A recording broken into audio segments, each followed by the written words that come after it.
Assalomu alaykum hammalarga. Hozir biz sizlar bilan eksterior dizaynni qanaqa bajarilishini ko'rib chiqamiz. Birinchi navbatda glavniy ekranga o'tib olamiz va AI Studentni tanlaymiz. Bu yerda 3 xil yo'nalish chiqadi: AI Exterior Design, AI Interior Design va AI qurilish narxini hisoblash, ya'ni smetr. Biz Exterior Designni tanlaymiz.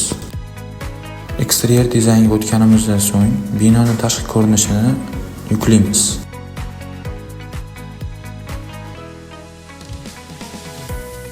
Va keyingi tugmasini bosamiz.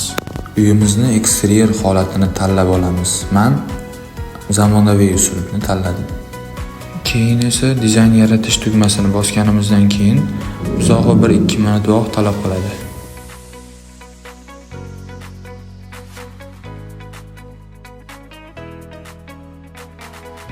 Natija a'lo. O'zingiz ham baho bersangiz bo'ladi.